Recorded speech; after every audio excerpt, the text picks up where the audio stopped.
The loss of meaning in the West and the loss of a spine amongst Western intellectuals, the loss of a sense that there is something worthy of defending, is one of the themes that you come back to a lot. Sure.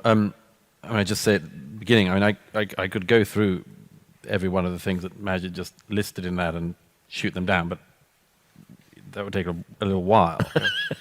Let me just make one observation about the list, which is the enormous risk that often happens of people absorbing the arguments of opponents who do not wish you well.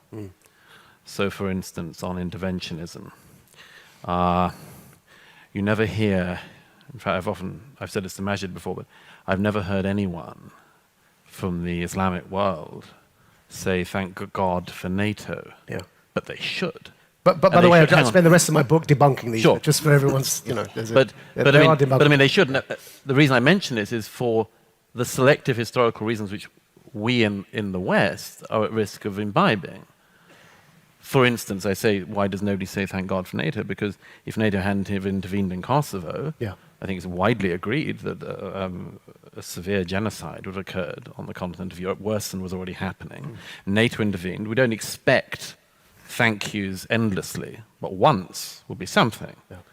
And thank you, Douglas. So I have. It's not enough.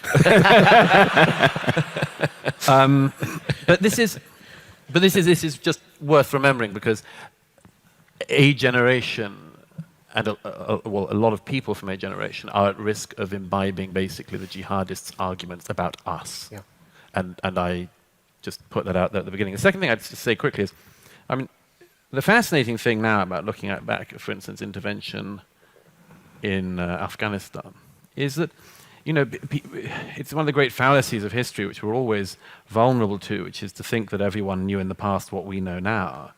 And, you know, until the 1980s, the major threat to countries like ours was global communism, the Soviet expansionism.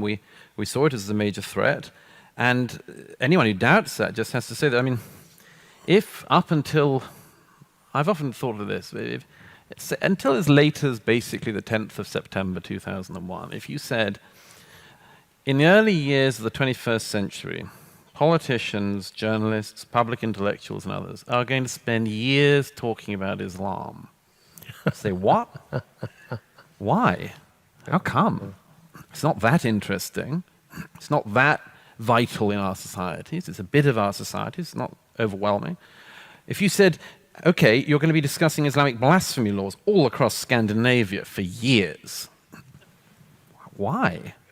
And the jurisprudence of face veils. Yeah, and like you're going to be the major debate in the UK in August 2018 is going to be the burqa.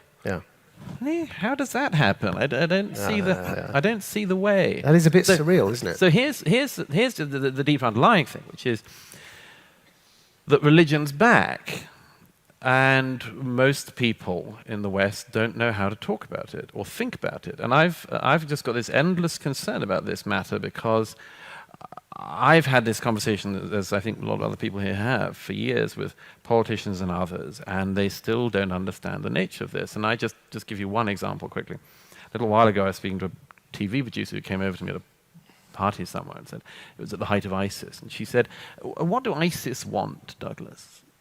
And I thought, oh, okay. Well, they're actually quite upfront about it generally. Yeah, they're quite. They've done a lot of speaking about this and a lot of writing, and they basically want to bring about they invite the world to Islam and bring about the end times. And this woman looked at me and she said, like, she said, that's ridiculous. I mean, they can't. I said, what do they really want? And I said, well, they say that they want to invite the world to Islam, or their version of Islam, and then will bring about the end of times. And she just looked at it like, I don't see that. I don't. So, and then I realized, well, if I just said to her, basically what ISIS are after is like a 2.5% reduction in VAT.